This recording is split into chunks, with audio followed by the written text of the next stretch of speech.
मणि थी द्वारिका में, किसके पास थी? सत्राजित यादव के पास। उस मणि का स्वरूप था, वो हजारों किलो सोना रोज प्रकट करती थी। भगवान के मन में यह भाव आया कि एक व्यक्ति इतने 1000 किलो सोने का क्या करेगा, भोग भी नहीं पाएगा। एक दिन में जितना सोना प्रकट करती है, इतना सोना पूरा जीवन भर भी लगा दे तो भी भोग नहीं पाएगा। लेकिन ये तो प्रत्येक दिन इतना सोना प्रकट करती है, अकेला व्यक्ति इसका क्या करेगा? लेकर के भालू चला गया। लेकिन पूरी द्वारिका में लांछन लग गया भगवान के ऊपर।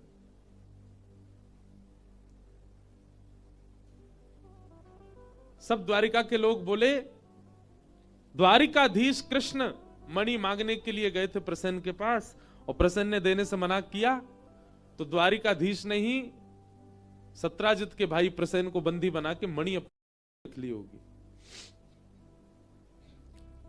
ऐसा कभी कभी होता है ना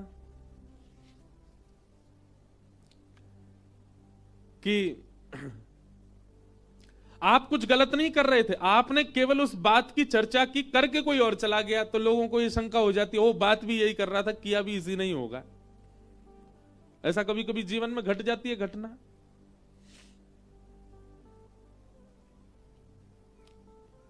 वही बात हो गई, ठाकुर जी ने तो केवल चर्चा की थी, पर मणि का हरण उसी काल में ही हो गया, तो भगवान के ऊपर ही सबका संशय चला गया कि ये चर्चा कर रहे थे, जरूर इन्होंने ही मणि को अपने पास रख लिया है। भगवान के ऊपर जब इस प्रकार का भाव रखा गया तो ठाकुर जी बोले, भैया ये संसार का नियम है। आज की कथा गृहस्थियों के लिए है। संसार का नियम है, आप कितना भी किसी के लिए कुछ कर मिटिए, कितना भी किसी की व्यवस्थाएं कर लीजिए, कितना भी अपनी पलकों पर किसी को रख लीजिए, आपकी इतनी सी चूक और वह व्यक्ति आपके जीवन के किए हुए सारे उपक्रमों को भूल जाएगा, केवल इतनी सी चूक पर आपको आंक देगा। समझ में आ रही है बात?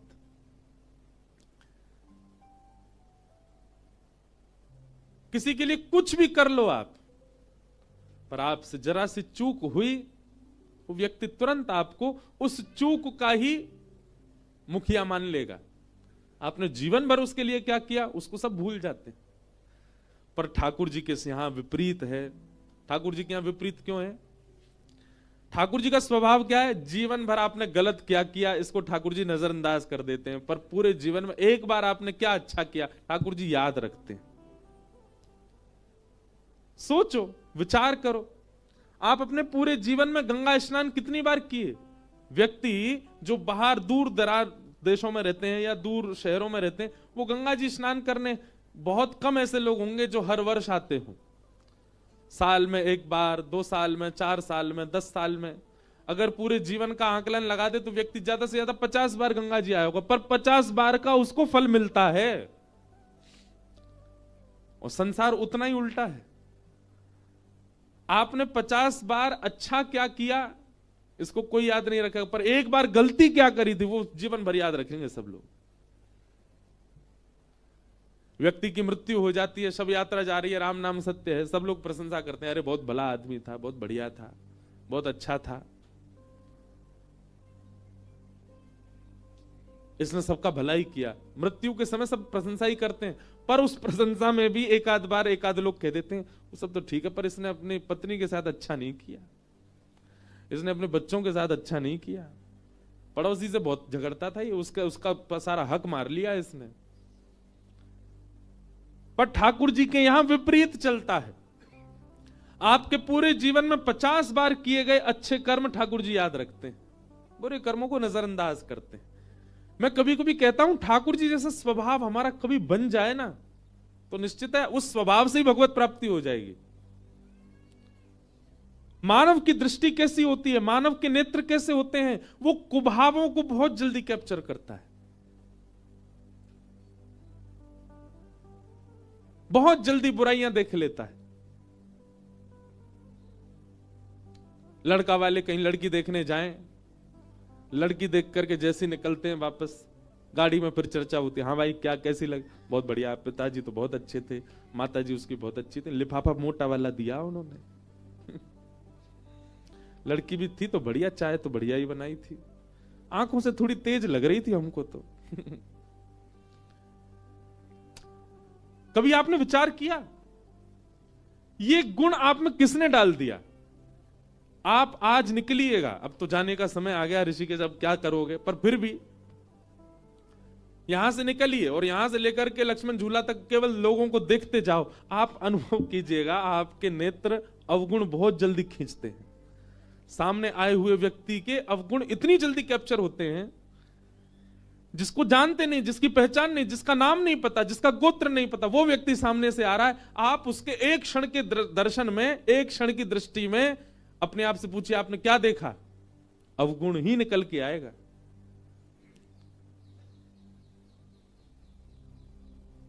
लेकिन यही व्यक्ति जब अत्यंत सत्संग में हो जाता है, जब अत्यंत जीवन में कथा का भाव उसके जीवन में आने लग जाता है, सत्संग करने लगता है, नाम जप करने लगता है, भगवत सेवा करने लग जाता है, तब उसकी दृष्टि परिवर्तित होने लगती है धीमे धीमे। फिर क्या होता है, नेत्रों के आगे दिखने वाला अपरिचित व्यक्ति भी, उसका भी एक गुण दिख जाता है, वो गुण अनुभव में आने लगता है। महाराज जी कथा तो बहुत बढ़िया करते हैं, बार बार बालों पे हाथ बहुत फेरते हैं, अवगुण यहां भी दिख जाता है लोगों को।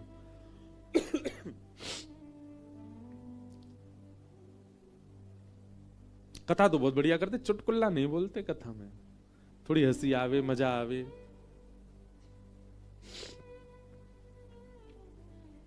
जो सब में अवगुण देखे और खुद में गुण का दर्शन करे वही राक्षस, और जो सब में गुण का दर्शन करके खुद में अवगुण का दर्शन करे वही देवता, वही संत।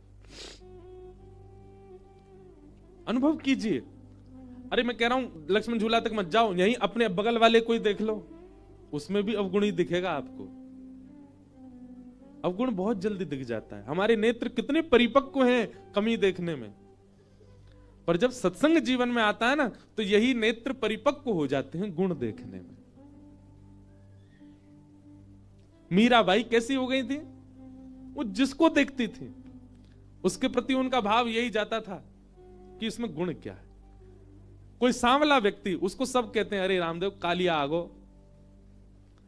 सांवले व्यक्ति को देख करके सब कह रहे कालिया आ गया, ओहो या को देखो कैसा लग रहा है, बिल्कुल अमावस्या आ गई चलती फिरती। पर मीराबाई जब ऐसे से मिलती थी, या उसके कोई ऐसी दिक्कत है, वो बेचारा सीधा सीधा चल नहीं पा रहा, सब तो उसको देख करके देखो अपंग जा रहा है, पर मीराबाई देख के कहती ठाकुर जी ने तुम पे कितनी बड़ी कृपा करी। क्यों? वे स्वयं त्रिभंगी हैं, तुमको एक भंगी तो एक अंग तो तुम्हारा भंग कर दिया ना, अपने त्रिभंग में से एक अंग भंग तुमको दे दिया। किसी ऊधमी बालक को देख के सब कहते ओ देखो ऊधमी डोल रहा है, पर मीराबाई कहती कितनी कृपा, ठाकुर जी ने अपने ऊधम का ही गुण दे दिया इसको। किसी की सुंदरता देख करके व्यक्ति के चित्त में काम भाव प्रकट होता है, कितना सुंदर है, इससे हमारा ब्याह हो जाए, इसके नेत्र कैसे, इसकी मुस्कान कैसी, इसका। पर मीराबाई उसको देख करके भी कहती ये इतना सुंदर है, इसको बनाने वाले श्याम सुंदर कितने सुंदर होंगे ना। उनकी दृष्टि ऐसी परिवर्तित हो गई, वो किसी में दोष नहीं देखती हैं। यही बात हमारे श्री हरिराम व्यास जी की है, वृंदावन के भावों को जिन्होंने प्रकट किया। वो जिस व्यक्ति से मिलते थे उस व्यक्ति के गुण स्वभाव से उसको ठाकुर जी से जोड़ते थे। कोई अत्यंत प्रचंड बलवान दिखाई देता, दूर से चलता हुआ आ रहा है, हरिराम व्यास जी कहते ऐसा लग रहा हनुमान जी आ रहे हैं। कोई अत्यंत मोटा व्यक्ति आता, उसके लंबो उधर, पेट निकला हुआ बाहर, अब सब तो कहते देखो दुनिया पे भार चल रहा है, देखो पृथ्वी पे भार चल रहा है, कितना मोटा। हरिराम व्यास जी कहते ओहो गणपति बप्पा, गणेश जी आ रहे। कोई अत्यंत सुंदरी नारी आती जिसका रूप लावण्य अत्यंत सुंदर था, उसको देख करके श्री हरिराम व्यास जी कहते हमारी किशोरी जी की सुंदरता की एक बिंदु पड़ गई है यहाँ पे, वो तो सिंधु है, वो तो सागर है। इसमें गुण का दर्शन होने लग जाना, ये इस बात का प्रतीक है कि आप कथा श्रवण करते हैं। और कथा सुनने के बाद अवगुण ही अवगुण देख रहे हैं। कई बार हमारी कई कथाएं ऐसी होती हैं, वहां पर बहुत कुछ अनुभव होता है कथा में, व्यवस्थाओं को लेकर के, व्यवहार को लेकर के, बहुत बातों को लेकर के सब अनुभव होता है, परंतु अब कथा करते करते ऐसी स्थिति हो गई है कि कैसा भी व्यवहार, कैसा भी स्वभाव, कैसी व्यवस्था, पर उसमें गुण देखने का ही मन होता है। भले ही चलो सब कुछ ऐसा था, पर यह गुण तो था ना, यह तो अच्छा था ना, यह तो बढ़िया था ना। ऐसा स्वभाव बन जाए तब समझो कि आप सत्संगी। पर हम मानवों का स्वभाव अभी हम सुन के जा रहे हैं, तो यहां से निकलते ही हम भी अवगुणी देखते जाएंगे सब में। ये आपके सोचने से नहीं बनेगी बात।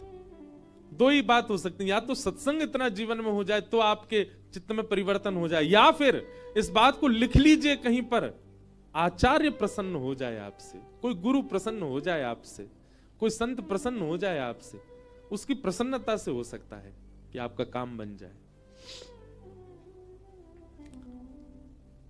तो भगवान पर सब लोगों ने लांछन लगा दिया, ओहो मणि की बात यही कर रहे थे सत्राजित से, जरूर मणि चुराई भी इन्होंने ही होगी। ठाकुर जी ने अपने सैनिकों से कहा, देख रहे हो ये है द्वारिका, इनको बसाया हमने, इनको खिलाया हमने, इनकी सारी रोजी रोटी हमसे चल रही है, पर इनको एक क्षण भी नहीं लगा हमारे ऊपर आरोप लगाने में, लगा दिया।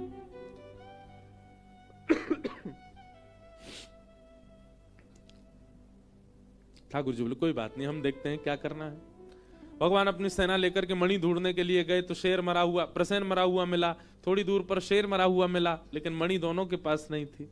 तभी रीछ के पैरों के निशान देख करके भगवान गए, गुफा में प्रवेश किया। मणि मिलते ही भगवान ने जैसी उठाई, भालू ने भगवान पर प्रहार कर दिया। 18 दिन तक भगवान ने युद्ध किया उसके साथ।